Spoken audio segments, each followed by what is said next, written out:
Today I'm gonna show you that how you can download and install Kali Linux on your Windows 11 with VMware Workstation. And at the first you have to test your laptop with the task manager and go on your performance and then see if you were and click on CPU and watch your virtualization is enabled or disabled.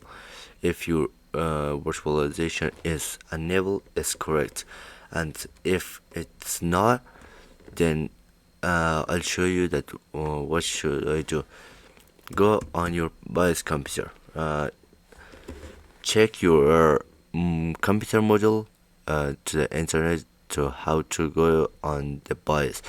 For example, my computer is MSI, and I will press the shift button and then in here I'll restart it, so it will go on the BIOS.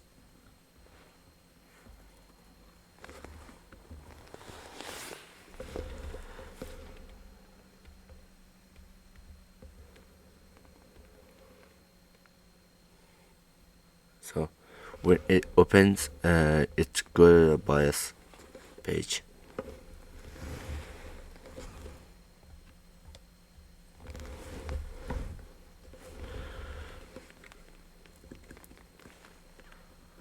So in here you have to go on the troubleshooting at once, UEFI firmware, and restart.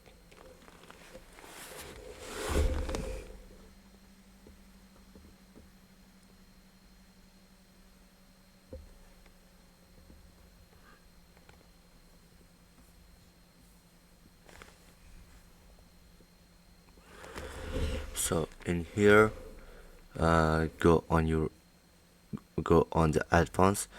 I said it depends on your computer model. It is different from the use your arrow key to the switch, and in here this Intel virtualization technology. It is enabled. If it was disabled, then make it enable. And the next VT-T is also enable, and this one hyper trading is also enable. So this two is so important. Make sure that they are enabled. If they were disabled, make it enable from here. So then save, and then what should you do to save changes and reset? Because from me was they are all enable, and I don't need to change it, and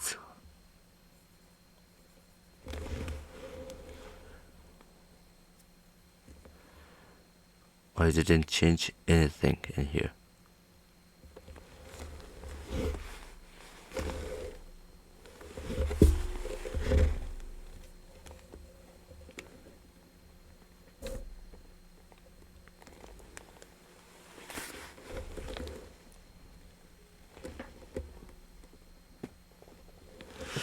So from here I'll type my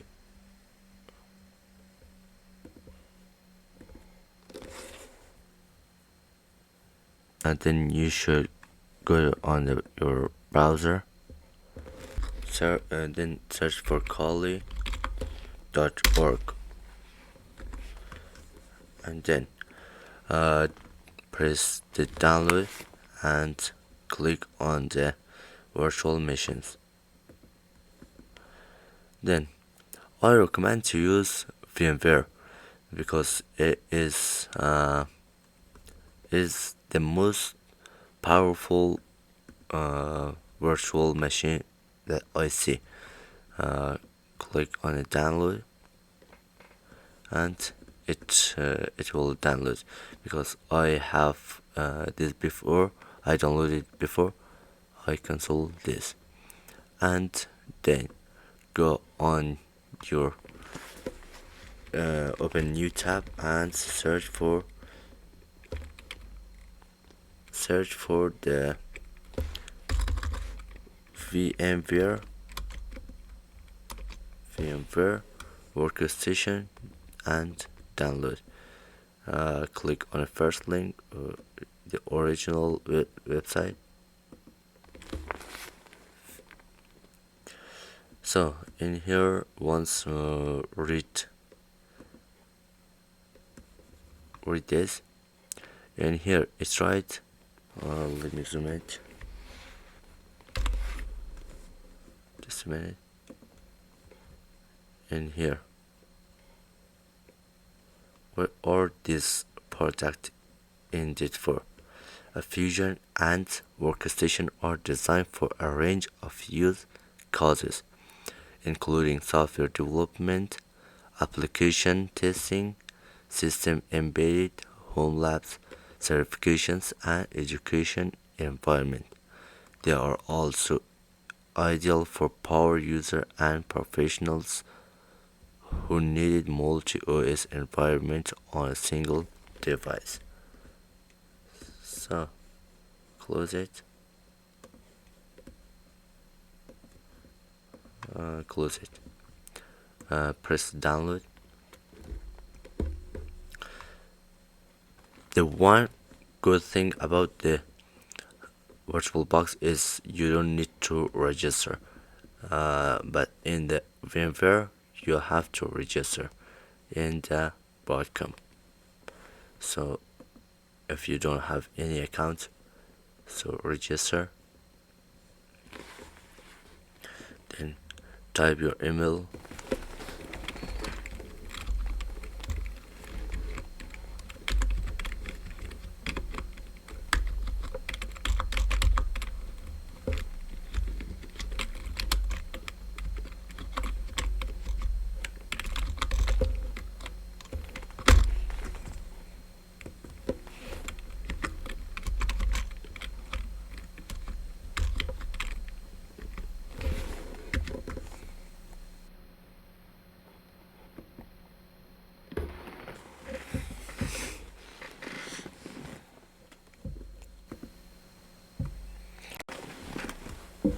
And then verify.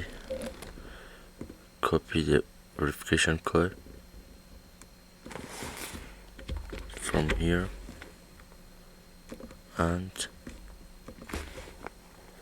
paste in here. Verify. So close the others. Write your name. Me wrote. I put it wrote. The last name Coley. Country United States.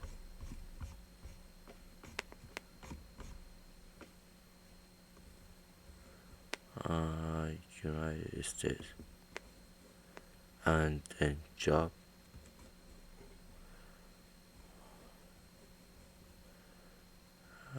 I select engineer and use password like I put a password.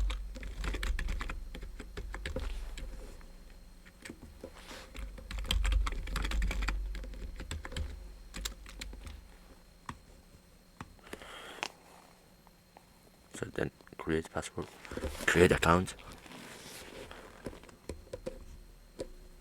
and yes, I wanna build my profile. So I'll make it later.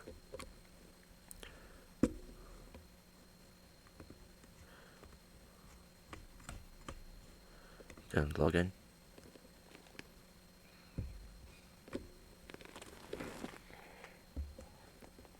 Your username. Their website and log in. Click next. So I'm going to simply log in to their website.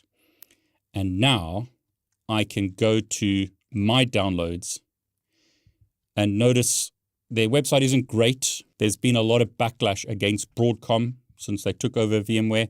But what is good is that you can now get VMware Workstation Pro for free or VMware Fusion, which is great. So notice this option here, free downloads available here. So click there and then search for either VMware Fusion if you're on a Mac, or in this case on Windows, VMware Workstation Pro. And then you can download it for either Windows or Linux. So just be aware you can run VMware on Linux for free if you want to. Or, as it shows here on Kali, you could use QEMU if you prefer. But in this example, I'm going to download the Windows release. And this is a recent change on VMware. They put out a notice a few days ago at the time of this recording that they're going to change their versioning. So these releases introduce a new versioning model, deliver new features, and expand on the support for the latest operating systems and hardware, all designed to make virtualization more seamless, powerful, and up-to-date. So they are now using a calendar versioning rather than like a VMware Workstation 17, Fusion 13, etc. So they're using this new format for all their software versions. So Fusion and Workstation will have the same version numbers.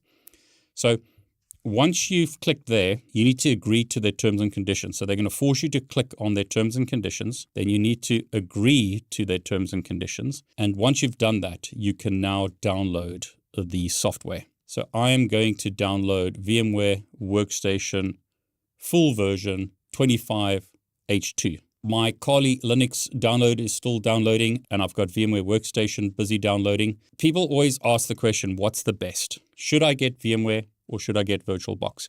This is your decision. Now, in my opinion, I prefer VMware. I've used it for years and years. I find it to be more stable, works just better, in my opinion, than VirtualBox. But you may prefer VirtualBox, and that's fine.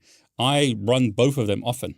So I run them together as an example and run certain VMs in VirtualBox and certain VMs in VMware. But my personal choice is VMware. On a Mac, I like using VMware Fusion because it's free, and on Windows, VMware Workstation Pro. In the old days, VirtualBox was better than VMware Workstation Player because VMware Workstation Player, as an example again, didn't support snapshots, but Pro does. So I like VMware Workstation Pro. But again, up to you which one you want to use. Okay, so VMware Workstation has downloaded. I'm going to double click on the executable file. In my example, I'm not logged in as an administrator, so I have to put my administrator password in. And notice now the installation starts. Now we're told that we need to restart our installation for some software to be installed. We can have a read of the knowledge base that explains this. So we need to install additional software and reboot. So I'm going to click yes now to allow the software to be installed and Windows to be rebooted. So you can see Windows is restarting. Okay, so Windows is rebooted. I'll log back in again. And what I'll do is restart the installation, put in my password to allow it to make changes. Okay, so we're told, welcome to the VMware Workstation Pro Setup Wizard. I'm going to click next. You have to agree to the license agreement, so make sure you read through this, and if you agree to it, then click next. Now we're told the installer has detected that the host has Hyper-V or Device Credential Guard enabled. Virtual machines will be launched using the Windows Hypervisor platform. So what's nice here is it picks up that I've got Hyper-V running. So I use WSL as an example on this computer. So that's great. I'm going to click next and click next again. I'm going to allow it to check for updates, but I'm not going to join the custom improvement program and click next. I'll just go with the defaults of the icons and click next and click install. So as you can see, VMware Workstation Pro is now being installed. What will happen is VMware will install various drivers. I'm a bit old school, so I'll go to Control Panel just because I prefer that. And under Network and Internet, Network and Sharing Center, change adapter settings. What you'll notice is it will install a VMware adapter here. So don't be worried if suddenly a new adapter appears. That's required for VMware. It's going to create a virtual adapter there. And here I'm going to click Finish. to finish the installation. And there you go. I've now got a VMware installed. And what I can do is run it and import my Kali Linux virtual machine. So there you go. You can see I'm running VMware Workstation Pro 25H2, released very recently at the time of this recording. And what I'm going to do here is click Open Virtual Machine. And the machine I want to open is the one that I've downloaded. Now, it's not picking it up because that is a zip file. So I'm going to right-click on the first file that I downloaded and click Extract All and try and extract the software. But notice I get an error here, and that's because this is actually a 7-zip file. So if I look at the properties of this file, you can see it's 7Z or 7-zip file. So what I'm going to do is go to 7zip.org, and what I'm going to do is download the software for Windows 64-bit and download that software. And then open that and install 7-zip. So I'll install the software and click Close. So I'm going to click Show More Options, 7-zip, and I'm going to extract all the files to this subdirectory. So what that'll do now is basically extract all the source files. So while that's doing that, in Windows, notice here's the new directory. Here's my VMware virtual machine directory, and inside there are all the files. So now that that's extracted, I can go back to VMware Workstation Pro and click Open Virtual Machine, go to my Downloads directory, and notice this new directory with my VMware virtual machine inside of it. I can double-click to open that, and notice I now have a Kali Linux virtual machine in VMware. By default, it's using 2 gig of RAM and 4 processors. I'm going to click power on this virtual machine just to use the defaults. But notice here it says you're running this virtual machine with side channel mitigations enabled. It's going to run slowly. So that's a problem actually. So what I'm going to do is I'm going to actually shut it down. So before this boots in, I'm going to shut the virtual machine down. So power it off. And I'm going to edit my virtual machine settings. And under Options, Advanced, I'm not going to enable side channel mitigations for Hyper-V. And I'm going to click OK. Now, just going back to that, just so that you can see all the settings. Edit virtual machine settings. Memory is 2 gig. You could make this more if you wanted to. So I, as an example, will make it 4 gig, 4096, so that it runs quicker. You could adjust the number of processors used. You could decide whether you want to use NAT, which just allows it to NAT the VM onto an interface, or bridge it. If you want to connect directly to the virtual machine from the outside, you're going to need to bridge it. For the moment, I'll just set it as NAT, and I'll leave the other options as default and click OK. And then I'll power on this virtual machine. So we told you the following devices can be connected to this virtual machine. I'm not going to worry about that. I'm simply going to allow it to boot up. And as you can see, Kali Linux is booting. And there you go. I can log in. Default username is Kali. Default password is Kali. And I have now logged in. And there you go. So you have different options in VMware. I mean, you can show all your virtual machines on the left here if you want to. Or what you can do is go full screen if you prefer. It's really up to you. Lots of options. But the thing that I'm going to do here is just open up a terminal. And what I'm going to do here is type ping google.com. And as you can see, we can ping google.com from this virtual machine. Just make this a bit bigger. I'll clear the screen and type sudo apt update to update my references. Password is Kali again.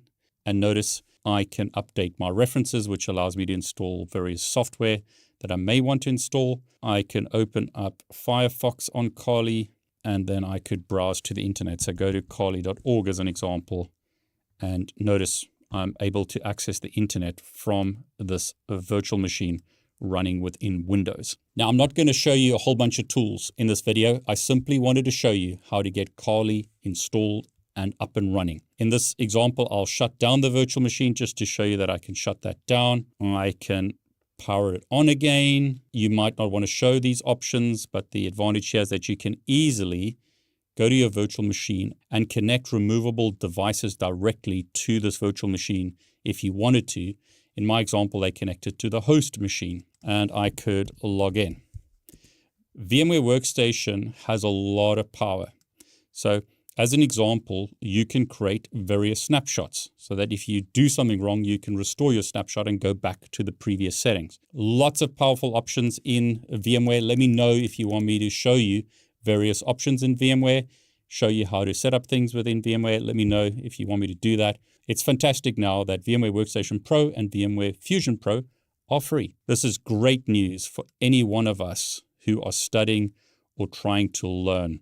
So it's really nice that VMware have done this, or Broadcom in this case have done this. Okay, hopefully you found this video useful. Let me know if there's anything else you want me to cover. But if you enjoyed this video, please like it. Consider subscribing to my YouTube channel and clicking on the bell to get notifications. I'm David Bombal, and I want to wish you all the very best.